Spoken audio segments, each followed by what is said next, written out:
ஆன்மீக டாக்ஸ் நேயர்கள் அனைவருக்கும் வணக்கம். இன்னைக்கு நம்மளோட டாக்டர் ஆச்சாரியா ஹரிஷ் ராமன் தான் இணைஞ்சிருக்காரு. நிகழ்ச்சிக்கு போகலாம். சார் வணக்கம். சார் வணக்கம்மா, நமஸ்காரம். இன்னைக்கு எங்களுக்கு இன்ட்ரெஸ்டிங்கான டாபிக் என்ன சார் சொல்ல போறீங்க? ஒரு அற்புதமான யோகம், அது பேரு குரு புஷ்ய யோகம் அப்படின்னு சொல்லுவோம்.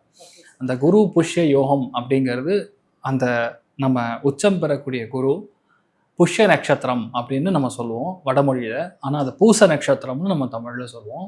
அதே மாதிரி ஏகப்பட்ட நல்ல விஷயங்களும் ஒரு விஷயத்த நமக்குள்ள, நான் சொல்றது ரெண்டா பிரிச்சிடலாம். அகம் புறம் அப்படின்னு பிரிச்சிடலாம்.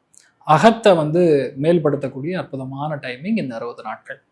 ஒன்று. இன்னொரு ஆங்கிளில் நம்ம ஆட்களுக்கு அதெல்லாம் பக்கத்தில் வைங்க சார், நமக்கு என்ன நடக்கும், 12 ராசிக்கு ஏதாவது தேருமா தேராதா அப்படின்னு கேட்கக்கூடிய நபர்கள் தான் அதிகமாக இருப்பாங்க. அதனால நான் ஒன்றே ஒன்று தான் சொல்லேன், 3 ராசிகளுக்கு ஜாக்பாட்னு சொல்லலாம். அதில் முதல் கடகம், விருச்சிகம், மீனம். இந்த 3 ராசிகள் கண்டிப்பாக வெளியூர் போகிறது, வெளிநாடு போகிறது, ஃபேமிலி செட்டில் ஆகிறது, குழந்தை பிராப்தம் ஆகிறது, மன நிம்மதி கொடுக்கறது, எல்லாத்துலேருந்து பிரச்சனைகள்லேருந்து வெளிப்படக்கூடிய, மெயினாக வேலையில் நிரந்தரத்தன்மை கொடுக்கக்கூடிய அற்புதமான ஒரு தருணம். ரிஷபம், கன்னி, மகரம், இவங்க அத்தனை பேருக்கும் வாழ்க்கை துணைக்கு பெரிய அதிர்ஷ்டத்தை கொடுக்கும். வீடு வாங்குறது, நிலம் வாங்குறது, சொத்துக்கள் வாங்குறது, பொருளாதாரத்தில் முன்னேற்றத்தை கொடுக்கறது, அம்மாவுடைய ஹெல்த்தில் நல்ல முன்னேற்றம் கொடுக்கறது, பிரச்சனைகள்லேருந்து ஓய்வதுங்கிற மாதிரி கம்ப்ளீட்டாக ஒரு சேஞ்சு இந்த 3 ராசிகளுக்கும் ஏற்படும்.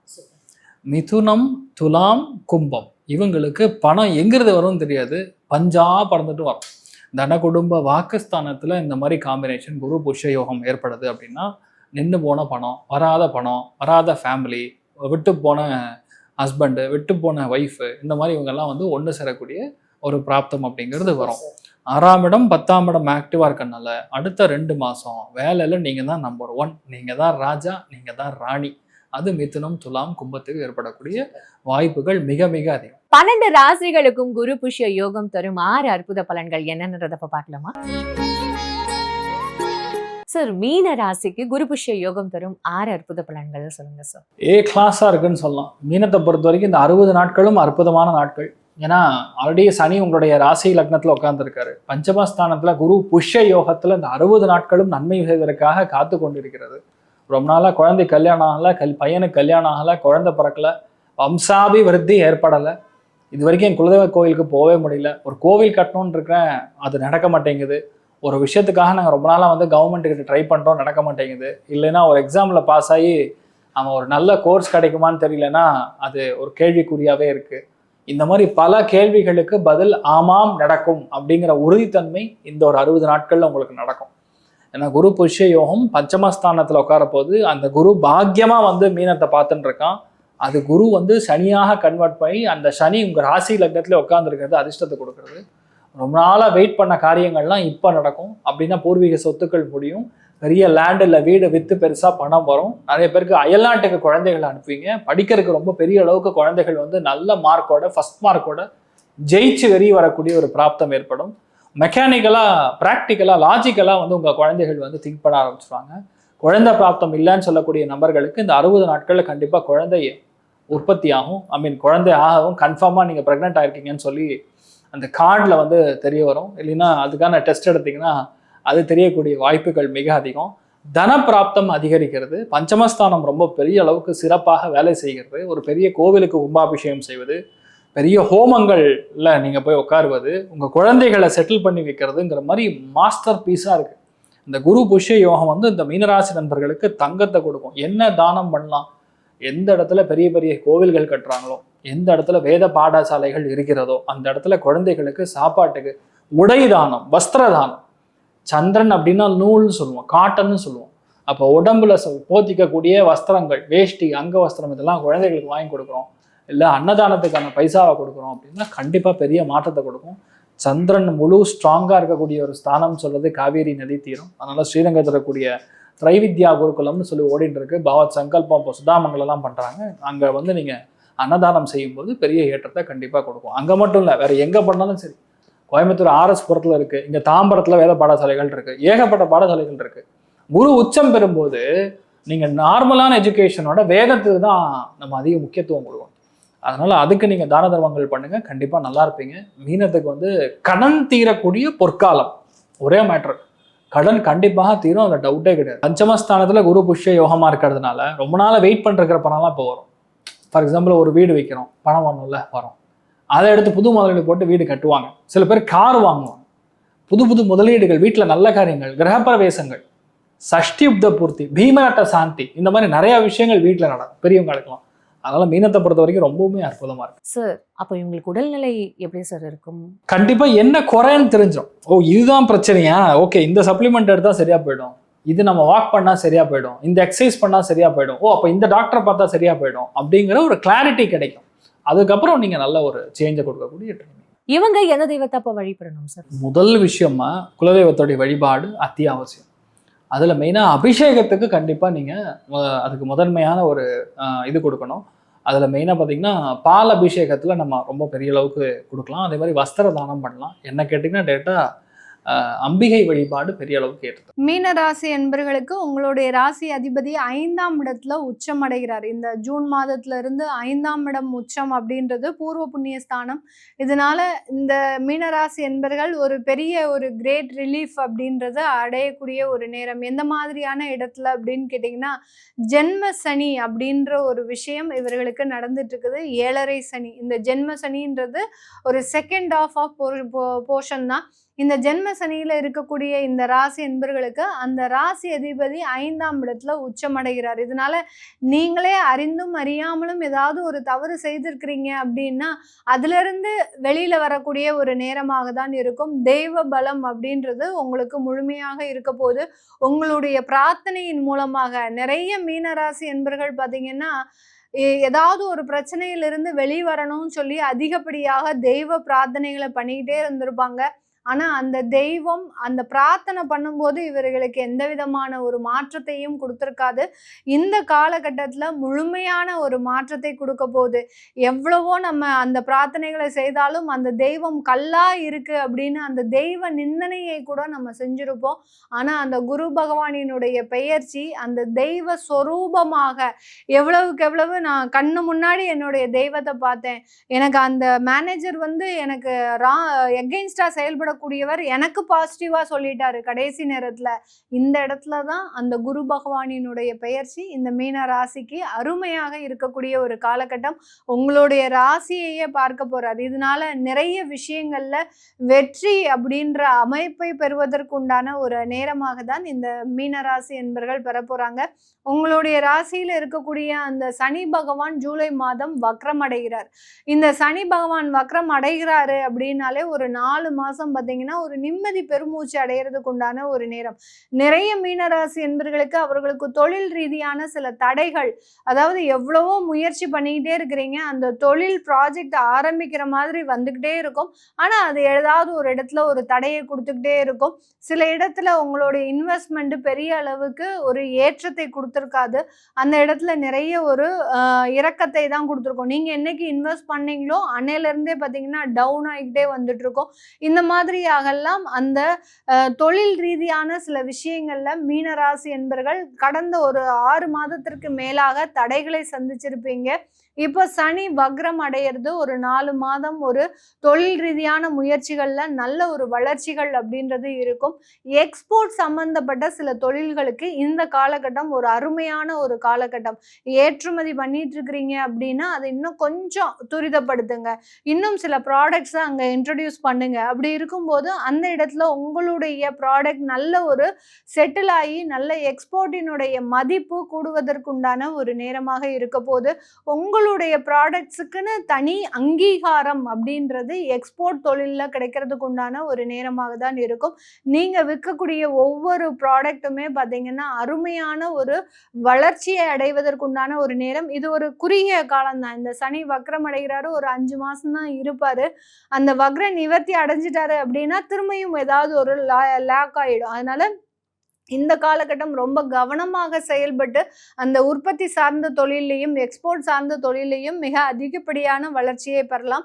இந்த மீனராசி என்பவர்களுக்கு அடுத்து இருக்கக்கூடிய சில பிரச்சனைகள் அப்படின்னு கேட்டிங்கன்னா, உங்களுடைய கணவன் மனைவி உறவுகள், அடுத்து திருமண பந்தங்கள் அப்படின்னு சொல்லக்கூடிய திருமணமாகி இன்னும் நாங்களும் அதாவது திருமணமான அந்த கணவன் மனைவியும் பார்த்தீங்கன்னா பெரிய அளவுக்கு சந்தோஷமாக இல்லை, குடும்பத்தில் இன்னும் அந்யோன்யமாக இருக்க முடியல எங்களால். ஏன்னா நான் இப்போ இந்த குடும்பத்தை எப்போ வேணாலும் விட்டுட்டு போகலாம் அப்படின்ற ஒரு எண்ணம் தான் எனக்கு அதிகப்படியாக வந்துட்டு இருக்கே ஒழிய என்னால் அவங்களோட ஜெல்லாக முடியல அப்படின்ற மாதிரியான ஏதோ ஒரு தடை அங்கே அப்படின்றது இந்த மீனராசி என்பவர்களுக்கு அதிகப்படியாக இருக்கும். அந்த திருமண உறவுகளில் இத்தனைக்கும் பார்த்தீங்கன்னா காதல் பண்ணி திருமணம் செய்த நபர்களுக்கு இந்த மாதிரியான சில பாதிப்புகள்லாம் இருக்கும். காதல் பண்ற வரைக்கும் எனக்கு உண்டானவர் அவர் தான், எனக்கு உண்டானவள் அவங்க தான் அப்படின்ற மாதிரியாக அந்த பார்ட்னர்ஸ் அப்படின்றது ரொம்ப ஸ்ட்ராங்கா இருந்திருப்பீங்க. என்னைக்கு அந்த திருமணம் நடந்ததோ அன்றிலிருந்தே பார்த்தீங்கன்னா 2 பேருக்குள்ள அந்த கருத்து வேறுபாடுகள், ஈகோ அப்படின்ற மாதிரியான சில பாதிப்புகள் வெளியில வருவதற்குண்டான ஒரு நேரமாக தான் இருக்கும். இதுல இருந்தெல்லாம் இந்த மீன ராசி என்பர்கள் முழுமையாக வெளியில வரக்கூடிய ஒரு நேரமாக தான் இருக்க போகுது. இந்த காலகட்டத்தில் திருமண வைபவங்களும் நடக்கிறதுக்கு உண்டான ஒரு நேரம். திருமண வரன் பார்க்குறீங்க, எல்லாமே ஃபிக்ஸ் ஆகுது. ஆனால் கடைசி நேரத்தில் அந்த திருமணம் நின்று போயிடும். இந்த அளவுக்கு அந்த சனியினுடைய இயல்புத்தன்மை அதிகப்படியாக அந்த திருமண தடைகளை கொடுத்துருக்கும். அதிலிருந்தெல்லாம் நிவர்த்தி அப்படின்றது இந்த சனி வக்ரம் அப்படின்றது கொடுக்கறதுக்கு உண்டான ஒரு நேரமாக இருக்க போது. 6ஆம் இடத்துல இருந்த அந்த கேது பகவான் இப்போ 5ஆம் இடத்திற்கு வர்றார். இந்த 5ஆம் இடத்துல இருக்கக்கூடிய அந்த கேது பகவானினுடைய பெயர்ச்சி பார்த்தீங்கன்னா உங்களுக்கு குழந்தை ரீதியான சில பிரச்சனைகளை கொடுக்கும். குழந்தைகள் உங்களை விட்டு வெளியில போறதுக்கு உண்டான ஒரு நேரம். அடுத்து பார்த்தீங்கன்னா திருமணம் ஆன உடனே குழந்தை பிறக்காமல் ஏதோ ஒரு மென்டலி ஸ்ட்ரெஸ் ஆகக்கூடிய ஒரு நேரம். இந்த மாதிரி ஆகலாம் சின்ன சின்ன பாதிப்புகளை அந்த பூர்வ புண்ணிய ஸ்தானத்துல வரக்கூடிய அந்த கேது பகவான் இந்த மீனராசி என்பவர்களுக்கு கொடுக்கக்கூடிய ஒரு நேரமாக இருக்கும். அடுத்து பார்த்தீங்கன்னா 12ஆம் இடத்துல இருக்கக்கூடிய ராகு பகவான் 11ஆம் இடத்திற்கு வர்றார். அதனால தொழில் சார்ந்த லாபங்கள் அப்படின்றது ரெட்டிப்பாக இருக்கும். அந்த லாபங்களை நீங்க வேற இடத்துல மிஸ்யூஸ் பண்றதுக்கு உண்டான ஒரு நேரம். அதாவது அந்த லாபம் நல்லா வருது அப்படின்னோடனே அதை எடுத்து வேற இடத்துல எங்கேயாவது இன்வெஸ்ட்மெண்ட் பண்றது, அதுக்குள்ள உங்களுக்கு இங்க சனி வக்ரம் முடிஞ்சிடும். அந்த பணம் அங்க போய் லாக் ஆயிடும். அதனால இந்த இடத்துல இந்த மீனராசி என்பவர்கள் வரக்கூடிய வருமானங்களை சேமிப்பாக மாற்றுறதுக்கு பாருங்க. ப்ராப்பர்ட்டி சம்பந்தப்பட்ட விஷயங்கள்ல இன்வெஸ்ட் பண்றதுக்கு பாருங்க. அடுத்து லாங் டேர்ம் இன்வெஸ்ட்மெண்ட் அப்படின்ற மாதிரியாக பேங்க் ஷேர்ஸ்ல இன்வெஸ்ட் பண்றதுக்கு பாருங்க. அதுதான் அந்த 5ஆம் இடத்துல இருக்கக்கூடிய அந்த குரு பகவான் பேங்க் சம்பந்தப்பட்ட ஷேர் மார்க்கெட்ல இன்வெஸ்ட் பண்றது மிக அதிகப்படியான வளர்ச்சிகளை கொடுக்கக்கூடிய ஒரு நேரமாக இருக்கும். ஃபர்ஸ்ட் கிளாஸா இருக்குங்க. 3 என்ன 5 முத்தான இது சொல்றேன் நான். அது முதல்ல வருமானம் பெருகும். நம்பிக்கை துரோகம் செஞ்சவங்களை அடையாளம் கொண்டுகிட்டு வாழ்க்கையை மேம்படுத்துவாங்க. புதிய தொழில் அமையும். அதே மாதிரி இந்த ரியல் எஸ்டேட் தொழிலில் இருக்கிறவங்களுக்கு அற்புத பலன் கொடுக்கும். பயணத்தில் கொஞ்சம் கவனமாக இருங்க. தேவையில்லாமல் இரவு பயணத்தை போடுறதை விட்டுருங்க. அதே நேரத்தில் அவன் சொன்னான், இவன் சொன்னான், இவனுக்காக நான் உதவுறேன், அவனுக்காக உதவுறேன், அவனுக்கு நியாயம் சொல்கிறேன், தர்மம் சொல்கிறேன், நான் பணம் கொடுக்குறேன், அந்த பணத்தை நான் அதெல்லாம் வேணாம். நம்ம வேலை என்னவோ அதை பாருங்கள். ஏற்கனவே உங்களுக்கு 7.5 சனியில் நிறைய அனுபவம் வந்திருக்கும். ஜென்ம சனியாக இருந்து இதெல்லாம் நீங்கள் பார்த்துருப்பீங்க. இப்போ உங்களுக்கு அற்புதமான காலம். புதிய வருமானம், புதிய தொழில், புதிய சரௌண்டிங், புதிய நண்பர்கள், ஃபர்ஸ்ட் கிளாஸ் ஆகும். ஆனால் மறுபடியும் உங்களுக்கு 7.5 சனி வரும் இல்லைங்களா? அதனால் ஏற்கனவே ஏற்பட்ட அனுபவத்தை மனசில் வச்சு, அந்த அனுபவத்தை மனசில் வச்சு செஞ்சீங்கன்னா வெற்றி ஜெயம் உங்கள் பக்கம். வேறு வழியே இல்லை. நீங்கள் நல்லா கேட்டீங்க. கடன் வாங்கி தான் வாங்கணும், வேறு வழி கிடையாது. ஏன்னா 7.5 சனியில் ஏற்கனவே அவங்க வருமானம் இல்லாமல் கஷ்டப்படுறாங்க. நகையை வச்சியோ இல்லை கடனை வாங்கியோ இல்லை பேங்க் லோன் போயோ தான் இவங்க பண்ண முடியும். சிபில் ஸ்கோர் டெஃபினட்டாக இவங்களுக்கு இருக்குது. கண்டிப்பாக பேங்க் லோன் கிடைக்கும். இவங்களுடைய கௌரவம் பாதிக்காது. தைரியமாக போங்க. ஆனால் அதே நேரத்தில் நான் சொன்னேங்கிறதுக்காக ரொம்ப ஓவராக கடனை வாங்கி ரொம்ப அகலக்கால் வைக்காதீங்க. அளவாக வச்சுங்க. அளவாக வச்சு நிதானமாக பொறுமையாக செய்யுங்க. அந்த ப்ராஃபிட்டையே ரொட்டேஷன் பண்ணி இந்த 135 நாளைக்கு அப்புறம் திருப்பி ஒரு பிக் இன்வெஸ்ட்மெண்ட் நீங்கள் பண்ணலாம். அதுக்குள்ளே அந்த வருமானத்தை நீங்கள் எப்படி டபுள் பண்ணலாம் அப்படிங்கிறத பாரு. குடும்ப உறவு ரொம்ப நல்லா இருக்குங்க சார். படிக்கிற பசங்க வெளிநாடோ வெளி மாநிலமோ போனால் கூட வாரம் நீங்கள் செல்லில் பேசிக்கலாம். குடும்பத்தோடு நீங்கள் உட்காந்து சாப்பிட்ற அளவுக்கு உள்ளூரில் இருக்கிற பிள்ளைங்களோட ஒத்துமை வரும். கணவன் மனைவி ஒத்துமை வரும். அதே நேரத்தில் உங்கள் வீட்டில் பெரியவங்க அப்பா அம்மா, அக்கா தங்கச்சி, அண்ணன் தம்பிங்க இவங்களோட உறவுகள்லாம் நல்லா இருக்கும், அற்புதமாக இருக்கும். ஒன்றே ஒன்று தான், நான் அவங்களுக்கு கடன் கொடுக்குறேன், இவங்களுக்கு ஜாமீன் கையெழுத்து போடுறேன் அப்படிங்கிறது இல்லாமல் நம்ம வேலையை நம்ம பார்த்தோம். ஏன்னா ஜென்மச்சனியில் உங்களுக்கு வருமானங்கள் வருது அப்படின்னா அந்த வக்கர நாள்லையும் குரு 12 வருடங்களுக்கு ஒரு முறை உங்கள் வீட்டை பார்க்க போகிறார், தன்னுடைய வீட்டை தானே பார்க்குறார். அப்படிப்பட்ட ஒரு அபூர்வமான காலம். 12 வருடங்களுக்கு ஒரு முறை பார்க்க போகிறார். அப்போ எப்படி இருக்கும்? நியாயப்பிரகாரம் நான் உங்களை காசிக்கு போயிட்டு வர சொல்லணும். காசி, கயா, ராமேஸ்வரம் இங்கே போய் நீங்கள் தர்ப்பணம் பண்ணிட்டு வந்தீங்கனாலே உங்கள் குல தெய்வத்துக்கும் சரி தர்ப்பணம் பண்ணிட்டு வாங்க, நல்லா இருக்கும். ஆலங்குடி அப்படிங்கிற குரு கோயிலுக்கு போயிட்டு குரு பகவானை வழிபட்டு, ஏன்னா 12 வருடங்களுக்கு ஒரு முறை குரு பகவான் வந்து தன்னுடைய வீட்டை தானே பார்க்குறதும், உச்சம் பெற்ற குரு தன்னுடைய வீட்டை பார்க்குறதும் மிகப்பெரிய ராஜயோகத்தை தருவார். அது மீன ராசிக்காரர்களுக்கு என்னதான் சனி வக்கரமாக இருந்தாலும் சரி, ஏழரை சனியாக இருந்தாலும் சரி, இவங்களுக்கு ஒரு நல்ல பலனை கொடுக்கும். அது வீடு, வாசல், மனைவி, மக்கள், குழந்தைகள் அப்படின்னோ நல்ல பேரையும் நல்ல புகழையும் கொடுக்கும். அரசியல்வாதிகளுக்கு கூட பேரும் பட்டமும் பதவியும் அள்ளி தருவான். கிள்ளி கொடுக்க மாட்டான், அள்ளி தருவான். மீனராசி அன்பர்களுக்கு ஜென்மசனி நடந்துட்டு இருக்கு இல்லையா, அந்த ஜென்மசனின்றது ராசியிலேயே சனி பகவான் இருக்கக்கூடிய 2.5 ஆண்டுகள். அது போக 7.5 சனி காலம், ஏற்கனவே 2.5 ஆண்டுகள் விரயஸ்தானத்தில் இருந்துட்டார். இப்போ வந்து ஜென்மசனியாக தொடர்ந்துட்டு இருக்காரு. அடுத்ததாக உங்களுடைய பாத சனி, அதாவது 2ஆம் வீட்டுக்கு வந்துடுவார் இன்னொரு 2 ஆண்டுகள் கழிச்சு. ஸோ இந்த நிலையில் வந்து பார்த்தீங்க அப்படின்னா ஜென்மசனியாக இருந்துட்டு இருக்கக்கூடிய சனி பகவான் வக்ர நிலைக்கு போகிறார். வக்ர நிலை அப்படின்றது வந்து ஜூலை 15ஆம் தேதியிலேருந்து நவம்பர் 30ஆம் தேதி வரைக்குமான ஒரு காலத்தில் வந்து அவர் வந்து வக்ர நிலையில் இருக்க போகிறாரு. வக்ர நிலை அப்படின்றது என்னென்னா, ஒரு கிரகம் முன்னோக்கி போயிட்டு இருக்க, எல்லா கிரகங்களும் முன்னோக்கி தான் போயிட்டுருப்பாங்க.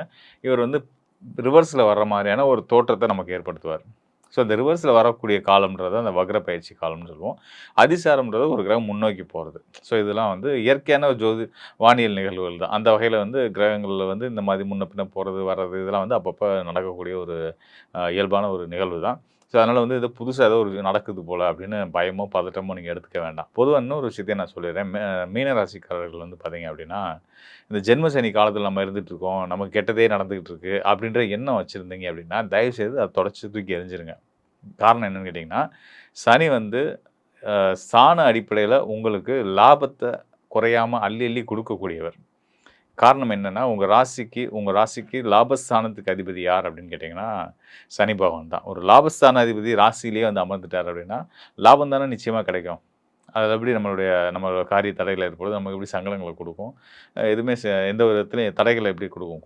கண்டிப்பாக கொடுக்க மாட்டார். அந்த வகையில் லாபஸ்தான அதிபதி ராசியிலேயே இருக்கிறதுனால லாபகரமான ஒரு வாழ்க்கை சூழலை நம்ம இருந்துகிட்டு இருக்கோன்றதை முதல்ல எடுத்துக்கணும். பொதுவாக ஜென்ம ராசியில் சனி இருந்துச்சுன்னா மனக்குழப்பங்களும் சங்கடங்களும் தேவையில்லாத பிரச்சனைகளும் வருன்றது பொதுவான விதி. ஆனால் பொதுவான விதியை மட்டும் எடுத்துக்கக்கூடிய நாம் விதி விலக்குகளை நம்ம பார்க்குறதே கிடையாது. இது எப்படின்னா, ஒரு பிரச்சனை அப்படின்னா பிரச்சனையை மட்டுமே யோசிச்சுட்டு இருக்கிறோன்ற மாதிரி, பிரச்சனைக்கான வழியை தேடணும்ல, தீர்வுக்கான வழியை தேடணும் இல்லையா? ஸோ அந்த தீர்வுக்கான வழி அப்படின்றத விதி விலக்கு. விதி விலக்கா சனி வந்து உங்கள் ராசிக்கு லாபஸ்தானத்துக்கும் 12ஆம் இடத்துக்கு அதிபதியாகவும் வந்துடுறாரு. வந்துட்டு அவர் வந்து ராசியிலே வந்து அமரும் போது உங்களுக்கு நீங்கள் எதிர்பார்க்காத விதமான நீங்கள் எதிர்பார்த்ததை விட அதிகமான ஆதாயங்களை தான் கொடுக்க போகிறாருன்றது தான் உள்ளபடியே உண்மை. ஸோ அதனால் ஜென்மசனி காலம் இருக்குன்றது நீங்கள் பயந்து சங்கடப்பட்டு முடங்கி இல்லாமல் உங்கள் மேலே பெரிய தன்னம்பிக்கை நீங்களே ஏற்படுத்திக்கணும். பொதுவாக சனி வந்து அவர் தான் வந்து அந்த என்ன சொல்கிறது, ஒரு நியாய தர்மத்துக்கு கட்டுப்பட்டு நடக்கக்கூடிய நீதிமான்னு சொல்லக்கூடியவர் வந்து சனி பகவான் தான். அது மட்டும் இல்லாமல் ஒரு தனித்துவமான ஒரு இண்டிபெண்ட்டாக செயல்படக்கூடிய எண்ணங்களை கொடுக்கக்கூடியவரும் சனி பகவான் தான். ஸோ அதனால் வந்து உங்களுக்குள்ள தனித்திறமை இருக்குது, உங்களுக்குன்னு ஒரு சிறப்பு அம்சங்கள் இருக்குது. எல்லா மனிதர்களும் இறைவன் ஒரு தனித்துவமான திறமைகளோடு தான் படைக்கிறார். அந்த வகையில் இந்த மீனராசிக்காரர்களுக்கும் தனித்துவமான பண்புகள் உண்டு. உங்கள் லாபஸ்தானாதிபதி இந்த ராசியிலேயே பயணிக்கக்கூடிய இந்த காலமும், குறிப்பாக ஒரு வக்ரம் அடையக்கூடிய காலத்திலையும் அவர் கொடுக்க வேண்டிய யோக பலன்களை அள்ளி கொடுக்க போகிறாரு. நீங்கள் எதிர்பார்த்த ஆதாயங்களை எல்லா வகையிலையும், பொருளாதார ரீதியாகவும் சரி, மதிப்பு மரியாதை, உங்களுக்கு கிடைக்க வேண்டிய ரெகக்னேஷன்ஸ் இதெல்லாம் சரியான முறையில் உங்களுக்கு கிடைக்க போகுது அப்படின்றது தான் உள்ளபடியே உண்மை. அது மட்டும் இல்லாமல் நீதி, உங்களுக்கு யாருக்கு மீனராசிக்காரர்களுக்கு வந்து சில சட்ட ரீதியான பிரச்சனைகள் போயிட்டு இருக்குது, தொழில் சார்ந்தோ இல்லை வந்து குடும்பத்துக்குள்ளேயோ சொத்து விஷயங்களையோ ஏதோ ஒரு வகையில் கணவன் மனைவி உறவுகள்லையோ ஏதோ பிரச்சனைகளில் சட்ட ரீதியான பிரச்சனைகள் போயிட்டுருக்கு அப்படின்னா அதிலெல்லாம் நீங்கள் எதிர்பார்த்த மாதிரி நல்ல தீர்ப்புகள் கிடைக்கக்கூடிய ஒரு அற்புதமான காலமாகவும் சனியுடைய இந்த வக்ர பயிற்சி காலம் இருக்க போகுது. இந்த 138 நாட்களில் வந்து நீங்கள் சரியாக திட்டமிட்டு ரொம்ப மன உறுதியோட இதுதான் என்னோட இலக்கு, இதை அடையிறதுக்கு தான் நான் பயணிக்க போகிறேன் அப்படின்ற விஷயங்களை நீங்கள் உங்களுடைய மனசில் ஓட விடுங்க. இந்த கோச்சார பலன்றதே வந்து ராசியை வச்சு சொல்லக்கூடிய பலன்கள் தான். ராசி அப்படின்றது சந்திரன் தான் மனோகாரகன். அதனால் மனசில் நீங்கள் வந்து உங்களுக்கான நல்ல விஷயங்களை நீங்கள் எதிர்பார்க்கக்கூடிய ஆதாயங்களை பதிய வச்சுட்டீங்க அப்படின்னாலே, இதை தான் நம்ம அடைய போகிறோம் அப்படின்றத தீர்மானிச்சிட்டிங்க அப்படின்னாலே, நிச்சயமாக கண்டிப்பாக நீங்கள் என்ன நினச்சிங்களோ அது அப்படியே முழுமையாக உங்களுக்கு லைஃப்பில் கிடைக்கும், நடக்கும். இதில் பெரிய மேஜிக்லாம் ஒன்றும் கிடையாது. இதெல்லாம் வந்து ஆள் மனசுடைய ஆற்றல், பலம் அப்படின்னு நம்ம சொல்லலாம். கோச்சாரம் பலன்றது அதுதான். மனசில் எதை நம்ம பதிய வைக்கிறோமோ, இப்போ 7.5 சனி காலம் நம்ம கஷ்டம் தான் கொடுக்கும்னு பதிய வச்சிங்கன்னா கஷ்டம் தான் கொடுக்கும். இந்த 7.5 சனியால் நமக்கு சிறந்த யோகம் இருக்குது அப்படின்றத நீங்கள் மனசில் பதிய வச்சுக்கோங்க. கண்டிப்பாக அடுத்த நிமிஷம் வந்து உங்கள் வாழ்க்கையில் மிக சிறந்த யோகங்களும் நல்ல விஷயங்களும் நடக்க ஆரம்பிக்கிறது நீங்கள் கண்கூட பார்ப்பீங்க. அது மட்டும் இல்லாமல் உங்கள் ராசிக்கு யோகாதிபதியில், உங்களோட ராசிக்கு யோக ஸ்தானத்தில் உங்களுடைய ராசிநாதன் குரு பகவான் அமர்ந்து உங்கள் ராசிக்கு பார்வை கொடுத்துட்ருக்கிறாரு. ராசியில் இருக்க சனி குரு பார்வையில் இருக்காருன்றதுனால நிச்சயமான முறையில் குருவும் சனியும் இணைவு பெற்று உங்களுக்கு சிறப்பான ராஜ யோகங்கள் அள்ளி கொடுக்க போகிறாங்க. தைரியமாக சந்தோஷமாக இருங்க. வாழ்க்கை சிறப்பாகவே இருக்கும்.